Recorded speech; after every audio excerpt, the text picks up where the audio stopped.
Әлеуметтік желі бізді бұзып жатыр. Өзің ойлашы, сен күніне қанша рет телефон шұқылайсың?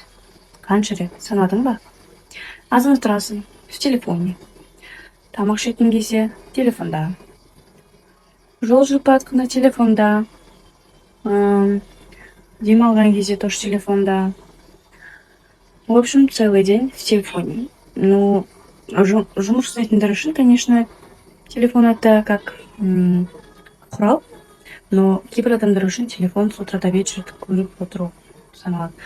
Ал сен диванда отырып, сол телефонда болып жатқан процестерді көресің. Біреу байып жатыр, біреу саяхаттап жатыр, біреу бір бизнес ашып жатыр.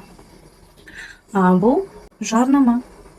Себебі сен біреудің өмірін бақылап отырсың, ол бақытты екен деп ойлайсың, на самом деле бақытты ғана процесті көрсетіп жатырсың.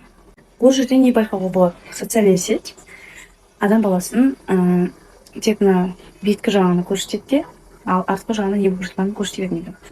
Мысалға сен жеткіліксіз ретінде қараласың да, сен жететін жеріңе мысалға шамаң жетпеуі мүмкін, ол нәрсеге сен ақшаң жетпеуі мүмкін, мысалға дәл сол секілді өмір сүру үшін. Ал шындығына келетін болсақ, сен ең бақытты адамсың. Себебі сен соцсетиға жақсы жеріңді ғана көрсетіп жатқан жоқсың, сен как естественно өмір сүріп жатсың. Сен тек не істей аласың? Ондай жағдайға күшті жағдайларға жеткен кезде телефоныңды жарты сағат, бір сағатқа ары қой. Кітап оқы.